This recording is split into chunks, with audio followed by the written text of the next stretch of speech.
নিয়ত করা কি ভাই ফরজ, কি ভাই নিয়ত করা কি ফরজ। আমি কইলাম ওয়ামা উমিরু ইল্লা লিয়াবুদুল্লাহ মুখলিসিনা লাহুদ-দ্বীন হুনাফা ওয়া yuqimus salata ওয়া yu'tuz zakata ওয়া যালিকা দীনুল কাইয়্যিমা। আল্লাহ তাবারক তাআলা অন্য আয়াতের মধ্যে বলেন, আমি কোন এই সূরার আগে কাফের এবং মুশরিক ইহুদি এবং খ্রিস্টানদেরকে সম্বোধন করা হয়েছে। লাম ইয়াকুনিল লাযিনা কাফারু মিন আহলিল কিতাব, আহলে কিতাব ইহুদি এবং নাসারা খ্রিস্টান, ওয়াল মুশরিকিন মুশরিকিন এবং কাফেররা। কয়েকটি আয়াত যাওয়ার পরে আল্লাহ তাবারক তাআলা বললেন, আমি ইহুদিদেরকে, খ্রিস্টানদেরকে, কাফেরদেরকে এবং মুশরিকদেরকে আমি এই অনুমতি দেই নাই, এই কথার হুকুম দেই নাই, এই কথার আদেশ আমি দেই নাই, ইল্লা লিয়াবুদুল্লাহ, আমি খালি শুধু তাদেরকে আদেশ দিয়েছি কি তোমরা যখন আল্লাহ রাব্বুল আলামিনের ইবাদত করবে, বندگی করবে, এক আল্লাহ রাব্বুল আলামিনের বাইরে আর কারো ইবাদত তোমরা করবে না। এনেও যদি একটু ফিসলা যায়, আল্লাহ ইবাদতের মধ্যে যদি আল্লাহ ওয়ামা উমিরু मैंने হুকুম नहीं दिया इल्ला কিন্তু, আমি আদেশ দেই নাই, হুকুম দেই নাই, কিন্তু কি হুকুম দিছি? ইল্লা লিয়াবুদুল্লাহ, তুমি যখন ইবাদত করে এক আল্লাহকে ইবাদত, এক আল্লাহের ইবাদত করবে। এই ইবাদতের মধ্যে যদি নিয়ত গড়বড়ি হয়ে যায়, এখানে যদি এক আল্লাহর সাথে যদি কোনো ধরনের মিক্স মিলাওয়াট হয়ে যায়, কি হবে ভাই? আপনার ইবাদত আল্লাহ কবুল ইল্লা লিয়াবুদুল্লাহ মুখলিসিনা লাহুদ-দ্বীন। আল্লাহ তাবারক তাআলা বলেন, তোমরা যখন আমার ইবাদত করবে, বندگی করবে, মুখলিসিনা লাহুদ-দ্বীন, দ্বীনকে খালিস করে দ্বীন অনুযায়ী করবে, দ্বীন ব্যতীত কোনো ধরনের আমল তোমরা করবে না। এক আল্লাহ রাব্বুল আলামিনের যখন ইবাদত করবে, বندگی করবে, শুধু এক আল্লাহর ইবাদত করবে, দ্বীনকে খালিস করে নেবে, খাস করে নেবে। আমার আল্লাহ রাব্বুল আলামিন বলেন হুনাফা, কি বলছেন ভাই? হুনাফা, হুনাফা হানিফ। ইব্রাহিম আলাইহিস সালামকে কি বলা হয়েছে? হানিফ, ইব্রাহিমা হানিফা। হানিফ কাকে বলা হয়? সব রাস্তা বাদ দিয়ে, সব রাস্তা, যতগুলা তরিক আছে, যতগুলা রাস্তা আছে, যতগুলা শিরক আছে, সব বাদ রেখে এক আল্লাহমুখী হওয়াকে হানিফ বলা হয়। একটু চিল্লায় বলেন না সুবহানাল্লাহ।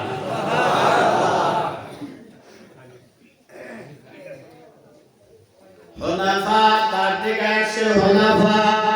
আল্লাহ রাব্বুল আলামিন বলেন, একমুখী হয়ে একনিষ্ঠভাবে দ্বীনকে খালিস করে বন্দগান হুনাফা ওয়া ইউকিমুস সালাত, এক আল্লাহর জন্য তোমরা নামাজ আদায় করবে। দুই নম্বর ওয়া ইউতুজ যাকাত, এক আল্লাহর জন্য নিজের মনকে তোমরা পাক পবিত্র করবে, অথবা মালের যাকাত করে যাকাত আদায় করবে বন্দগান।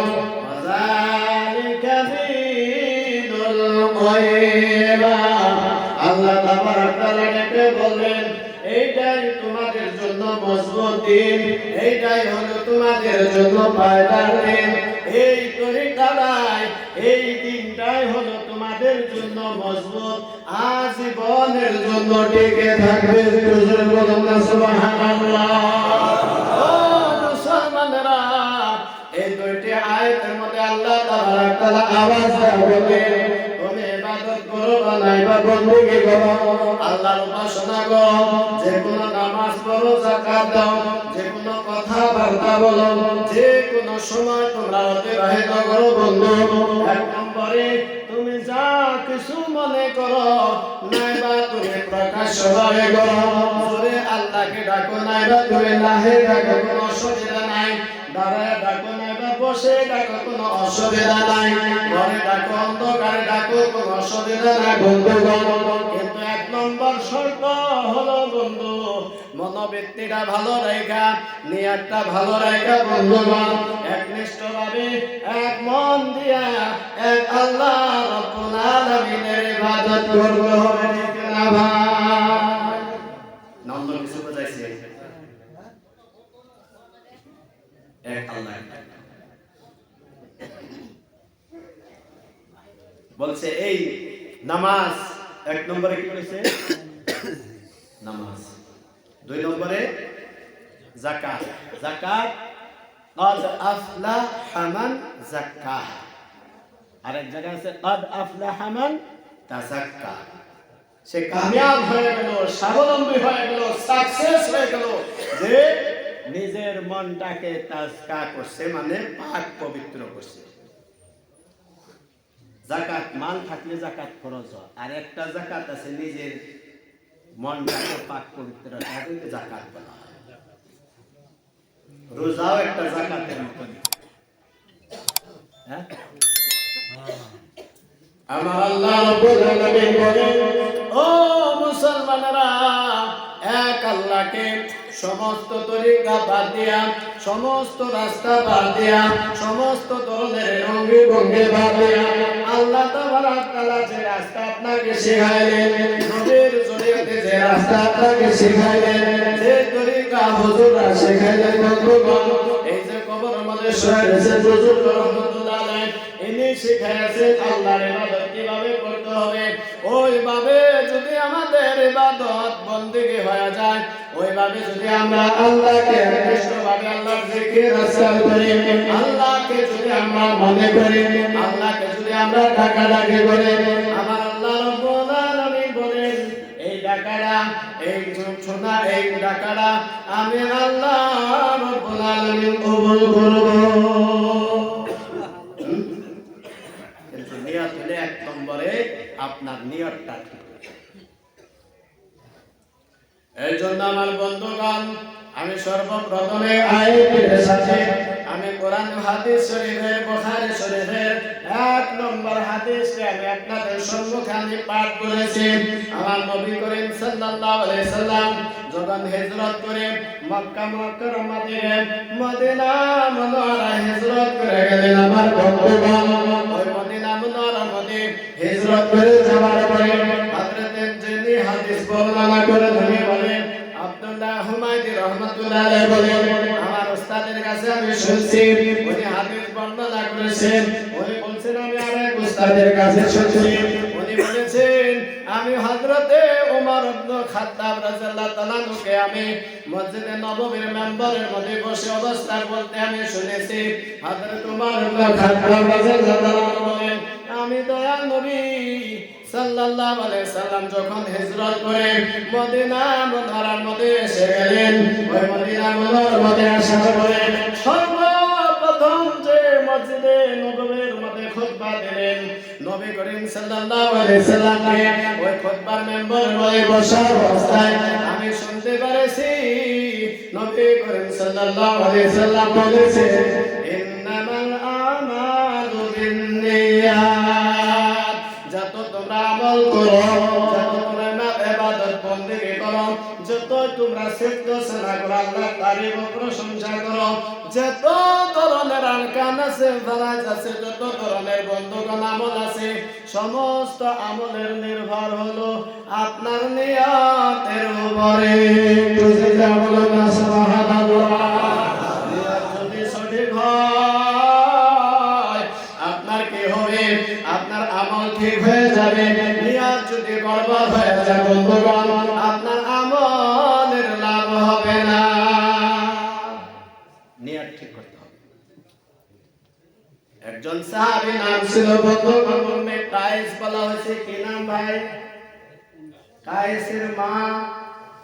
ডাইরেক্ট হাদিসের মধ্যে নামটা নেওয়া হয় নাই বন্ধুরা আমার। এই যে ঘটনাটা হাদিসটা আমি বলতাছি বন্ধুগণ, ওই উম্মে কায়েস তার নাম দেওয়া হয়েছে আসলে যে মেয়ের জন্য উনি হিজরত করে মদিনা মুনাওয়ারার মধ্যে গিয়েছিলেন, ওই মেয়েটির নাম ছিল উম্মে কায়েস বন্ধুগণ।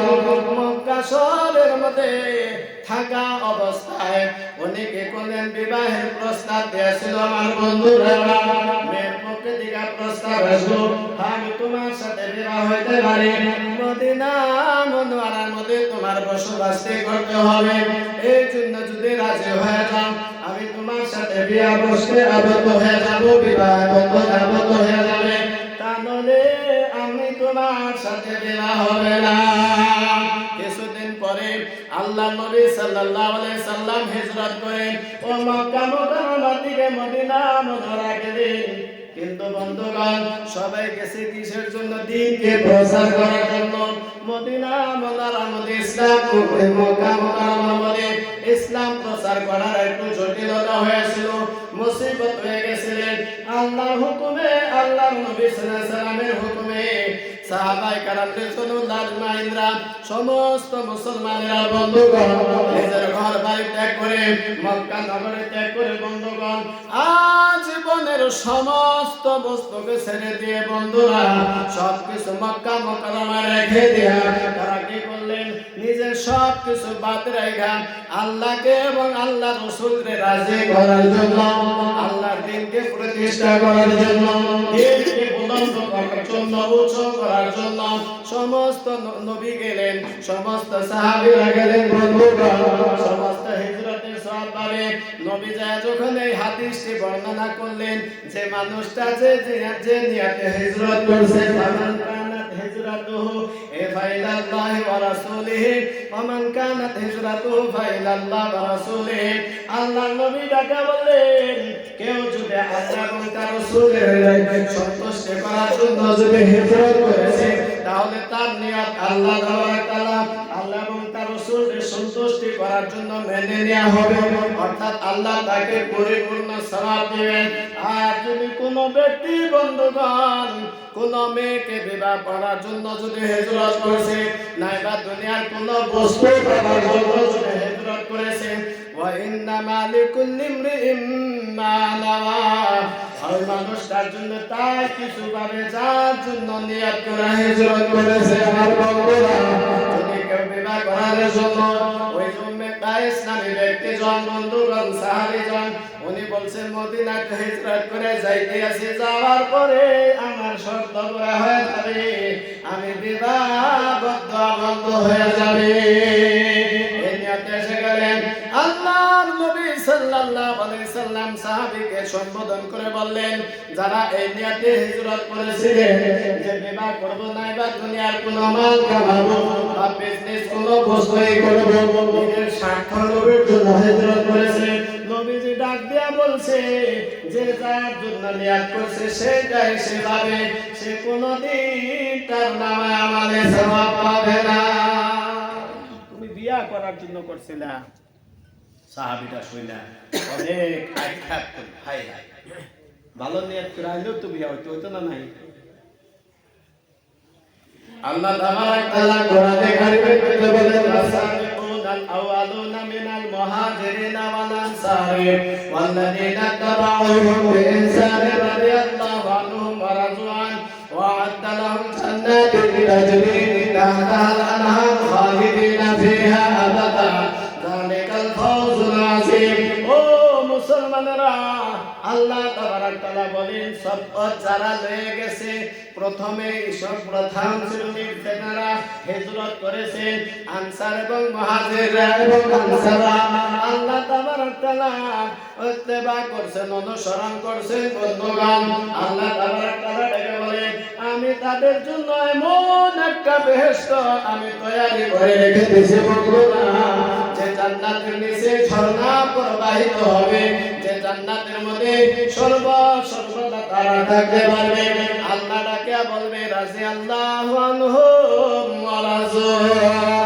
ও দিনের খাতিরে, ইসলামের খাতিরে, আল্লাহ এবং রাসূলের খাতিরে মক্কার ঘর বাড়ি ছেড়ে দিছো, সব কিছু ত্যাগ করে রেখে দিছো।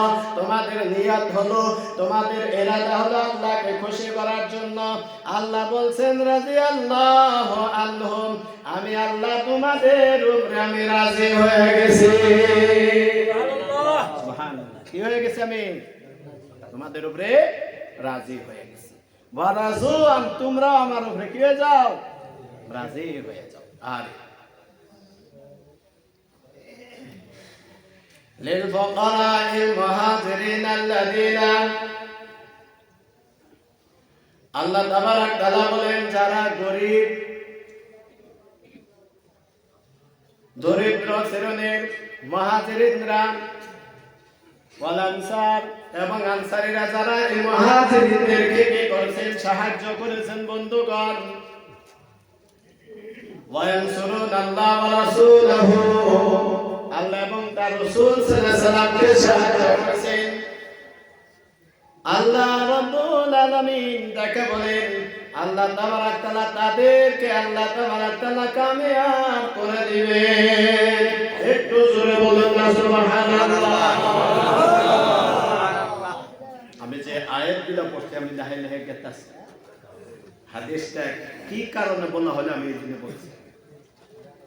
আমার মনে হয় আপনাকে অসুবিধা হয়েছে না? ইন্নামাল আমালু বিন্নিয়াত, আমি বলেছিলাম, নবীজি বলেছেন সমস্ত আমলের নির্ভর হলো কিসের উপরে? ভাই নিয়তের উপরে। আমল যদি নিয়ত ঠিক হয়, আপনার আমল ঠিক হয়ে যাবে বন্ধুগণ। জামিউল উলুম আল হিকাম একটি কিতাব আছে, 50টা হাদিসের মধ্যে আছে, 2 খণ্ডের মধ্যে পড়ায় 1400 পৃষ্ঠার মধ্যে। ইমাম ইবনে রাজাব আল হাম্বলি রাহমাতুল্লাহ আলাইহি বন্ধুগণ 8টি হাদিস তিনি বানাইছেন। ইমাম নববী রাহমাতুল্লাহ আলাইহি 40 42 40 42টা হাদিস আছে বন্ধুগণ কিতাবের ব্যাখ্যার মধ্যে। সমস্ত প্রথমে এই হাদিসটি তিনি বর্ণনা করেছেন আমার বন্ধুরা। ওই হাদিসের নিম্নে লিপিবদ্ধ আছে, ইমাম বুখারী রাহমাতুল্লাহ আলাইহি বাবা তিনি ইব্রাহিম ছিল বন্ধুগণ, আর বাবা তার উস্তাদ ছিল আব্দুল্লাহ ইবনে মুবারক রাহমাতুল্লাহ আলাইহি। ইমামে আবু হানিফা রাহমাতুল্লাহ আলাইহির ছাত্র ছিলেন। উনি বলেছেন লিপিবদ্ধ করেছেন বন্ধুগণ কিতাবে আছে, মানুষ যদি কোন একটা ভালো নিয়ত করে, কোন একটা ভালো ইরাদা করে বন্ধুগণ, বস্তুটা চাই ক্ষুদ্রতম হোক, ছোট হোক, সামান্যতম হোক, আল্লাহ তাবারাক তাআলা নিয়তের বরকতে, আল্লাহ তাবারাক তাআলা নিয়তের সঠিকতার কারণে আল্লাহ তাবারাক তাআলা কাজটি বহুত বড় গৃহীত বানায় দেন। জোরে বলুন সুবহানাল্লাহ। বস্তু যদি ছোট থাকে, অল্প সাধারণ যদি থাকে বন্ধুগণ, ওই নিয়তের বিনিময়ে আল্লাহ তাবারাক তাআলা বহুত বড় বানায় দেন। ইমাম আব্দুল্লাহ ইবনে মুবারক আল-বুখারী রাহমাতুল্লাহ আলাইহি বলেন 198 হিজরিতে তিনি মৃত্যুবরণ হয়ে গেছে। বন্ধুরা আমার, 4 লক্ষ হাদিস তিনার মুখস্থ ছিলেন। তিনি বলছেন, ও মুসলমানেরা, একটা বহুত বড় বস্তু আছে বন্ধুগণ, বহুত বড় একটা বস্তু অনুষ্ঠান আপনি করছেন, বহুত বড় একটা ইন্তজাম আপনি করছেন, কিন্তু আপনার নিয়ত কিন্তু ভালো না বন্ধুরা। ওই নিয়ত খারাপ হওয়ার জন্য একদিন ওই বহুত বড় বস্তু হলো আল্লাহ বিনাশ করে দিবে। একটু চিল্লা বলুন নাউজুবিল্লাহ। যে আমল করুন, নামাজ পড়ুন, রোজা রাখুন, যাকাত দিন, হজ করুন, দান করুন, খায়রাত করুন, যাকাত দিন, এর যত আমল আছে সব আমলের মধ্যে আপনার নিয়ত ভালো। নিয়ত যদি খুঁট হয়, আমল খারাপ। আপনি নামাজে দাঁড়াইছেন বন্ধুগণ, যোহরের নামাজ পড়বেন, সিল্লা সিল্লা যদি কোন নাওয়াইতু আন উসাল্লি লিল্লাহি তাআলা তাকবীরাতে সালাতিল আসরি কোন নামাজ হবো কোনছে হবো, সালাতুল মাগরিব কোন নামাজ হবে, এশা করে নামাজ হবে না, জুমা করে নামাজ হবে না। অন্য কোন শব্দ উচ্চারণ করলে আপনার নামাজ হবে না বন্ধুগণ। ওই নিয়তের সাথে যে ভক্ত আছেন, যে জায়গায় দাঁড়াইছেন ওই জায়গার নিয়ত আর ওই সময়টার নিয়ত, ওই বৃহৎ ফরজ না নফল না ওয়াজিব না মুআক্কাদা না গায়র মুআক্কাদা, আপনার নিয়তের ভিতরে যদি না থাকে বন্ধুগণ, ওই পুরা নামাজ যত কষ্ট করায় বলুন, পুরা কোরআন শরীফ আপনি খতম করে দেন বন্ধুগণ, আপনার নামাজ আল্লাহ কবুল করবে না। করবে কে বলুন? না হ্যাঁ করব না। নিয়ত ইম্পর্টেন্ট আছে না নাই? একটু জিকির করুন লা ইলাহা ইল্লাল্লাহ, লা ইলাহা ইল্লাল্লাহ, লা ইলাহা ইল্লাল্লাহ, লা ইলাহা ইল্লাল্লাহ, লা ইলাহা ইল্লাল্লাহ, লা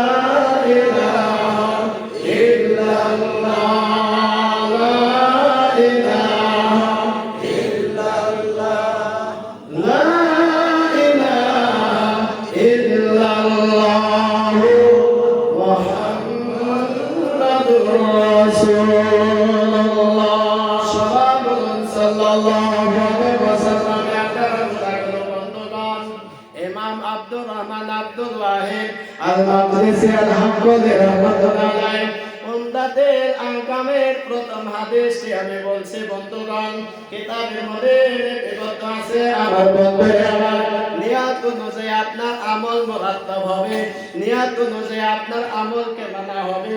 যেমন আমি বললাম, ওয়াজিবের নিয়ত করলে ওয়াজিব করা হবে, ফরজের নিয়ত করলে ফরজ করা হবে, সুন্নতের নিয়ত করলে সুন্নত যদি করা হয়, নফলের নিয়ত করলে যদি নফলের নিয়ত হয়ে যায় বন্ধুগণ, ওই নিয়তটা কি আমরা কি করি? ওই মুখে মুখে জোরে জোরে বলি না, ওটা নিয়ত না, ওটা হলো একটা বলা। ওটা কি বললাম? নিয়তটা হলো বন্ধুগণ ইরাদা করা, ইচ্ছা করাটাই হলো নিয়ত। আর নিয়ত আল কসদ, অর্থাৎ নিয়ত মানে ইরাদা করা। নিয়ত মানে দেখবেন ম্যাক্সিমাম দুই পক্ষরা ঝগড়া, এক পক্ষ করতেছে মৌখিক নিয়ত করা যায় না, কোন একটু কিছু মাঝে মাঝে হলি না,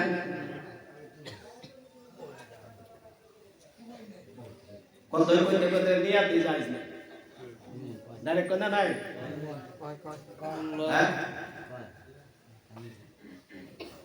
নিয়ত করা কি ভাই? ফরজ। কি ভাই?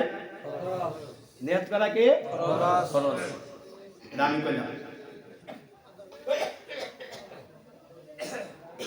নিয়ত যদি ঠিক না হয়, ফরজ যদি না হয়, তাহলে কোন আমলে হবে না। এটা তো হাদিসে আছে, নিয়ত করা ফরজ হলো না ভাই, জরুরি না ভাই? কিন্তু ওই যে মুখ দিয়ে নয় জোরে জোরে যে আমার কোন না গোড়া দুপুরি, মনে মনে নিয়ত করা এটা কি? ফরজ। যদি না হয় তাহলে আপনার ইবাদত বন্দেগী শর্ট মারবে। মুখ দিয়ে যে কোনই রাখবো উল্লেখ করে তা না। আপনি দাঁড়াইছেন জোহরের চা রেখে আমি ফরজ নামাজ পড়ব, ইরাদা করেছেন না নাই? হ্যাঁ, পাক পবিত্র হয়ে দাঁড়ান, পাক পবিত্র জায়গায় দাঁড়ান, কিবলা মুখ হয়ে দাঁড়ান, সব কিছু মনে মনে কইরা আপনি আল্লাহু আকবার বলেন, নামাজ হয়ে যাবে ইনশাআল্লাহ। তাই যদি না হয়, এই যে যেটি জানাজা পড়ে একটা দুক্কার দুই একটা নিয়ত মনে থাকে, কয়ে দিল মুখস্থ হয়, আছে না নাই? হ্যাঁ,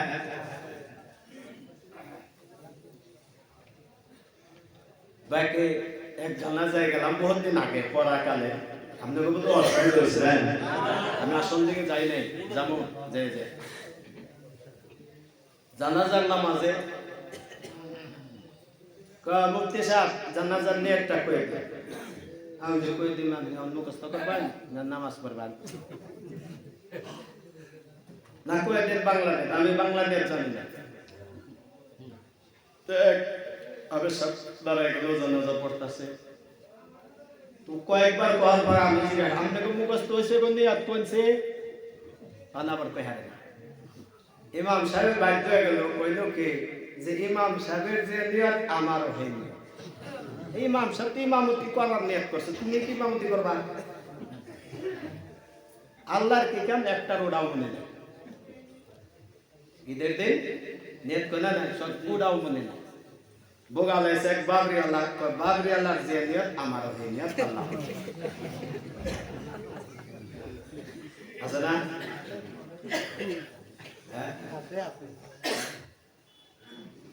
আমরা কোরবানি করি না ভাই কোরবানি করি না নাই কোরবানি ওয়াজিব তাই না কোরবানির গোশত কেনা খায় আমরাই খাই না আল্লাহ খায় কোনদিন রক্ত মাটির মধ্যে পড়ে থাকে না নাই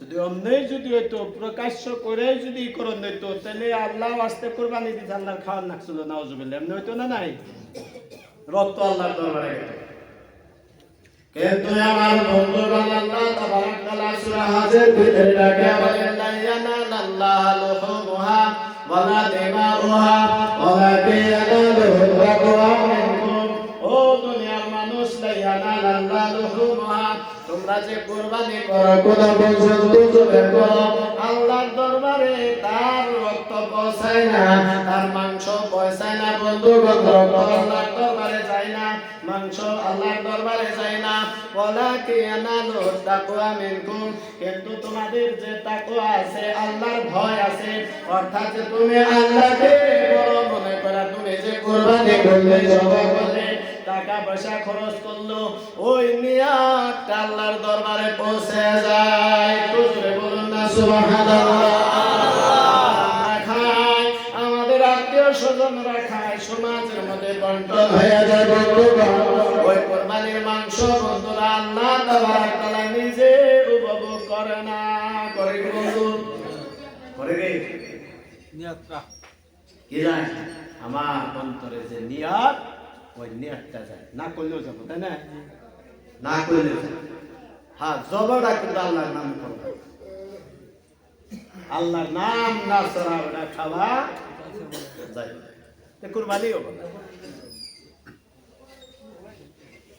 বাস আল্লাহর নাম নিয়ে জব করলে বাস আলহামদুলিল্লাহ আর অন্য কোনো প্রয়োজন নাই কারা খায় কারা না খায় কি খায় আপনার কুরবানি হয়ে যায় নিয়াত যদি অনেকজনের পয়সা আছে বড় গরু দিল না আমার ডাইকো বলে ওইতে ওইটার মধ্যে কিপটামি করছে না ওরা বলে না আপনার যথা সাধ্য সম্ভাবনা হয় আপনি কোরবানি দিন নিয়াত ভালো করে আল্লাহ কবুল করবে কবুল করার মালিক কে আল্লাহ আমার বন্ধুগণ একজন মুহাদ্দিস ছিলেন বন্ধুগণ ইয়াহইয়া ইবনে আকসাম কি নাম বন্ধুগণ ইয়াহইয়া ইবনে আকসাম রাহমাতুল্লাহ আলাইহি বন্ধুরা উনি মৃত্যুবরণ করে গেলেন মৃত্যুবরণ করার পরে আল্লাহর দরবারে চলে গেলেন ওনার সমবর্তী সমপরিমাণ সমবয়সের একজন বুজুর্গ তারে স্বপ্নে যোগে দেখেন স্বপ্ন যুগের মধ্যে তার মোলাকাত হয়ে গেল সাক্ষাৎ হয়ে গেল বলল ইয়াহইয়া ইবনে আকসাম গো তুমি যে মারা গেছো কবরবাসী হয়ে গেছো তোমার কি পর্যায় হয়ে গেছে অর্থাৎ আল্লাহ তোমার সাথে কি ব্যবহার করছে তুমি বলো বন্ধুগণ ইয়াহইয়া ইবনে আকসাম রাহমাতুল্লাহ আলাইহি বলেন আল্লাহ তাবারক তাআলা শুধু একটি আমলের জন্য আমার আল্লাহ ক্ষমা করে দিয়েছে জোরে বলুন সুবহানাল্লাহ আমল ভাই বিরাট বড় মুহাদ্দিস বন্ধুগণ ইমাম মালিকের উস্তাদ তিনি বন্ধুগণ ইমাম আবু হানিফা রাহমাতুল্লাহ আলাইহি সমবেত একজন মুহাদ্দিস বন্ধুগণ ইমাম বুখারী ইমাম আহমদ বিন হাম্বলের রাবি গুলা চলে যায় ইয়াহইয়া বিন আকসাম রাহমাতুল্লাহ আলাইহি সমপরিমাণ বুজুর্গরা স্বপ্ন যুগের মধ্যে জিজ্ঞাসা করলেন ও হুজুর কোরআন শরীফের হাফেজ আপনি ছিলেন তারপরে যাবজ্জীবন আপনি হাদিসের মেহনত করছেন হাদিসের বিরোধিতা করছেন আপনি মানুষকে পড়াইছেন বলেন তো আপনার সাথে আল্লাহ তাবারক তাআলা কে ব্যবহার করছেন আমার বন্ধুরা আমার হায়াতুল হায়াবানের মধ্যে ফাসালে আমার যে মসজিদের মধ্যে মহানবী বলতেছে আমার বন্ধুরা আমার ইয়াহিয়া বিন আকসাম বলেন ও আমার বন্ধু কিয়ামতের দিবস হয়ে গেল যেমন আল্লাহর দরবারে আমাকে উপস্থিত করা হলো আল্লাহ তাবারক তাআলা আমাকে ডাক দিয়ে বললেন ও ইয়াহিয়া ইবনে আকসাম আর দাইকে আমারে খালি আমি যে জীবনে বড় বড় ত্রুটি ফুটি করেছিলাম ভুল ভ্রান্তি করেছিলাম আল্লাহ আমার সম্মুখে করে দিলেন ও ইয়াহিয়া আকসাম এই যে দেখ এই গুনাহ করছিলি না নাই ওই যে দেখ বড় গুনাহ করছিলি না নাই ওই যে অমুকে নবক সময় করছিলি না নাই ওই যে ওই সময় করছিলি না নাই আমি তো ডরাইয়া গেলাম আমার ছোট ছোট গুনাহগুলা আমার মনে করানো হইতাছে আমি মনে করলাম আমার বড় বড় গুনাহ যদি আল্লাহ আমারে মনে করে এর পরিবর্তে যদি আমার হিসাব নেওয়া হয় তাহলে আমার তো আর বাঁচা নাই আমি বহুত ভয়ভীত হয়ে গেলাম বহুত কিছু করার পরে আল্লাহ তাবারক তাআলা ডেকে বললেন ও ইয়াহিয়া ইবনে আকসাম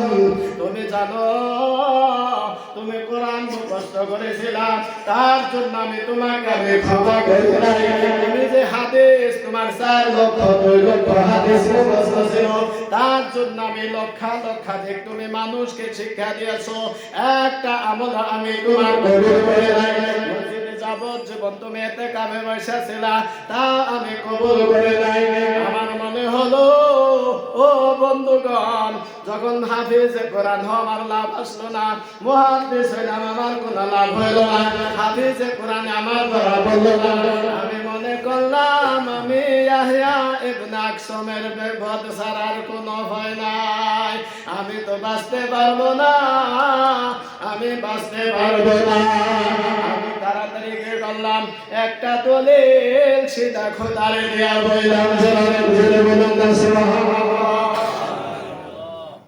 কি দিলাম ভাই আমার কোনো আমলে যদি কাজে আসতেছে না কোনো কবুলে হয় নাই কোনো ধরনের লাভ যদি হয় নাই আমি আল্লাহরে করলাম কি একটা প্রশ্ন করে হলাম কি প্রশ্ন মাবুদ রে হে আল্লাহ গো আমি আমার ওস্তাদ ইমাম শুআবা ইবনে হাজ্জাজের কাছে আমি হাদিস শুনেছি ইমাম শুআবা ইবনে হাজ্জাজ বলেছেন ইমাম মালিক রাহমাতুল্লাহ আলাইহি বলেছেন ইমাম মালিক রাহমাতুল্লাহ আলাইহি বলেছেন যে ইমাম নাফি রাহমাতুল্লাহ আলাইহি বলেছেন নাফি রাহমাতুল্লাহ আলাইহি বলেছেন আব্দুল্লাহ ইবনে ওমর রাদিয়াল্লাহু তাআলা বলেছেন আব্দুল্লাহ ইবনে ওমর রাদিয়াল্লাহু তাআলা বলেছেন আল্লাহ রাসূল সাল্লাল্লাহু আলাইহি ওয়াসাল্লাম বলেছেন আল্লাহ রাসূল বলেছে আমি জিবরিলের মুখে আমি শুনেছি গো ও আল্লাহ গো জিবরিল আমিন বলেছে নবী বলেছে আল্লাহ তুমি না বলে বলেছো ও বান্দারা যারা ইসলামের খেদমত করতে করতে কোরআন পড়তে পড়তে হাদিস পড়তে পড়তে দ্বীনের আমল করতে করতে তার যখন বুড়া হয়ে যায় দাড়িটা যখন পাকা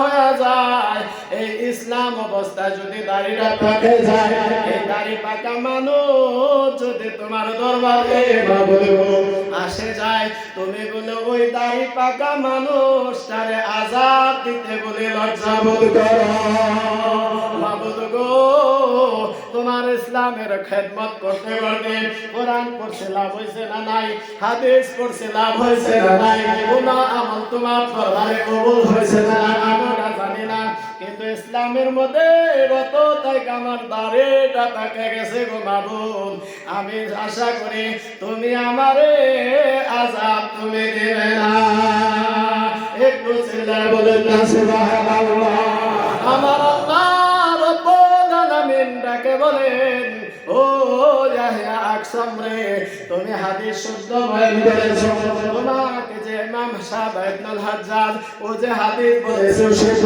বলেছে ও যে ইমাম মালিকের কাছে শুনছে শুদ্ধ শুনেছে উনি নাফির কাছে শুনছে শুদ্ধ শুনেছে উনি আব্দুল্লাহ ইবনে মুবারকের আব্দুল্লাহ ইবনে ওমরের কাছে শুনছে শুদ্ধ শুনেছে উনি নবীজির কাছে সিদ্দিকের কাছে শুনেছে ও শুদ্ধ শুনেছে উনি সত্য বলেছেন নবী সত্য বলেছেন জিবরিল বলেছে আমি আল্লাহ নবীর আমি কথা সত্যিকারে বলেছি জানে যা তোর যে নিয়ত যে ইসলামের মধ্যে খেদমত করতে করতে দাড়িটা পাকায় দেব আমি বয়সস্থ হয়ে বৃদ্ধা বয়স হইয়া আমি দুনিয়ার থেকে চলে যাব আল্লাহ আমাকে আযাব দেবে না আমি আল্লাহ তাবারক তাআলা তোরে আযাবে ব্যস্ত করব না একটু জোরে বলুন না সুবহানাল্লাহ ভাই নিয়তটা যদি ভালো থাকে বন্ধুগণ আমাদের সমস্ত আমল আমাদের কি হইতে পারে নাজাতের জরিয়া হইতে পারে নিয়ত যদি ঠিক না হয় বন্ধুগণ হাফেজ হওয়া কারি আমল নেওয়া বড় হাক্কানি হওয়াটা বড় কথা না বন্ধুরা।